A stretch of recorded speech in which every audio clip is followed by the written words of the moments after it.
Hi everyone, I'm JD. Welcome back to my channel. Alright, so we are up to day 9 of the March Daily Journal Challenge to use a napkin this time. Oh, I turned right to the page. Here it is.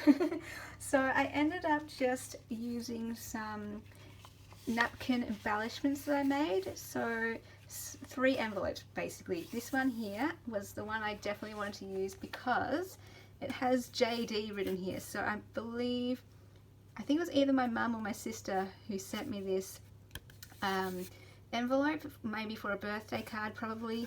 And so since my name is on it, I thought I need to keep this one. But I just decoupaged a napkin over the top, and then there is a pocket there. And then over here I put 2 more napkin envelopes. So this is a handmade one that I did myself.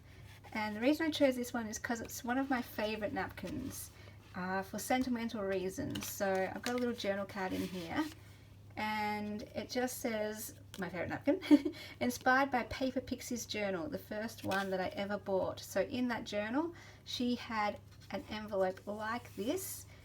The only difference being hers was sewed around the edges. I don't know if I had a sewing machine at the time when I made this, or I was too nervous to use it. But that journal and that envelope inspired this whole reason why I have napkin envelopes and napkin pockets. It was from this. So just one little humble envelope inspired everything. So then I pulled out this one from my embellished envelopes because it was nice and small. I had a whole stack of other ones that I thought I might want to use. These are the ones that I've been hoarding. Clearly there's a lot of blue, a lot of birds, butterflies and flowers. So these ones I'm probably all going to be keeping for me, and I'll put into my own journals at some point. And then I've got a whole bunch of these ones. So I hoard these ones since it's my favourite for that sentimental reason. It's probably not my favourite overall. My favourite's something more like this or this because it's more me. This one here. Love that. And really love that one too. But just because of that sentimental reason, that's why that is so meaningful to me.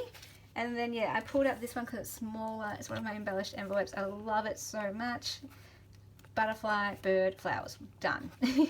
Got a bit of stamping on it. I haven't put anything in this one or this one because I think I might want to put in either a letter or some photos of my mum in here to go with that theme. And in this one, I just don't know. I left it all blank. I'm not sure what I'll put in there. And that's okay. Nothing, like, you don't have to fill in every little gap is what I'm learning. And it's okay to leave things and come back to it later if you want. And you don't have to. But back here, I just put this little booklet because what I ended up doing was going with the music theme. So sticking it onto the music paper. And then because I thought this came from my mum, she taught me, like, she's the, how do I word this? This one goes here, encouraged my musical journey, I guess. And so I ended up journaling about my musical journey and how I grew up with a piano in the house up until the age of maybe 6, and then got rid of it for some reason. But yeah, I learned how to play Twinkle Twinkle Little Star. That was the very first song I learned how to play, which I'm journaling about here. And my grandma, I believe, taught me that song. But then after that, when my mum, she got a piano and she taught me piano, she bought me a piano book, and I started teaching myself just to play that piano book. And so this kind of represents that. My mum and the little girl, or, you know, the mum and the little girl represents my mum and me with the piano. So I thought it all ties in, mum, music, piano. And then she actually got me lessons with my uncle, her brother, for a little time. And then I, after that, just, you know, played my own songs. When I heard a song I liked, I would get the sheet music for it and teach myself how to play it, that kind of thing. And then she actually gave me her old piano. She got a different one, and she gave me her old one. So that day that I got the piano, it was just like one of the most amazing days of my life to actually own a piano. Oh my gosh. But then when I moved to Bowen, obviously I couldn't take the piano with me. So now I am actually craving, yearning for, longing for a piano again. And so that's why on my wish list this year is to get a digital piano. Like, I can't afford a full-on upright piano, don't have the space for one either, but you know, a digital piano is good. And I was researching because I thought I'll get a keyboard, but then I was researching and it showed that what I learned was that a keyboard, electric keyboard, has a very kind of different sound and feel to it, kind of plasticky, and it's good if that's what you want to go for, and it's good for like shows and things.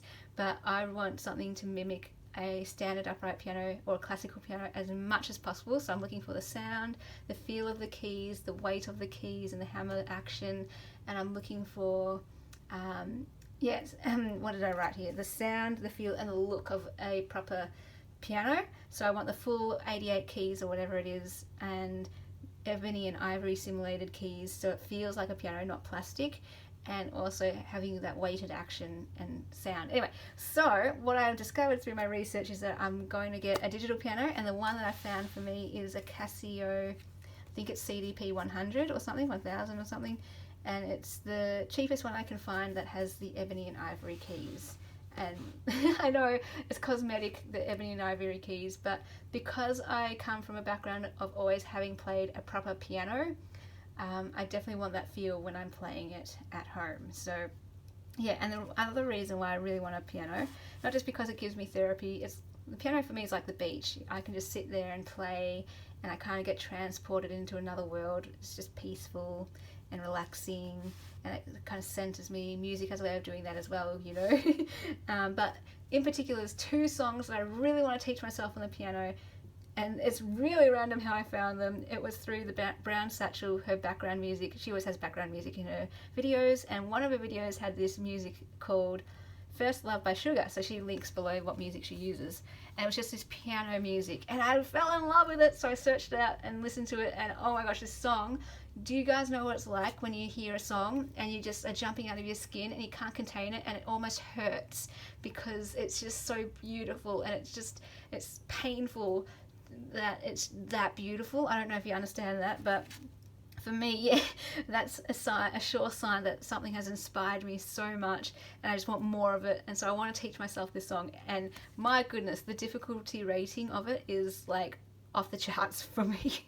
And I've already printed out the sheet music. I bought the sheet music and took it down to Melbourne with me to play on the piano down there, and my goodness, it's difficult, it is hard, but I want to give myself that challenge. This is another reason why I want the piano, not just to give me therapy and relaxing and joy, but also to give my mind a workout. I always want to make sure my mind is working, and they always say, you know, do puzzles and stuff to help with your mind and memory and all that stuff. And well, I don't really want to do puzzles all day. I don't want to do crosswords, and learning a language could be something for some people.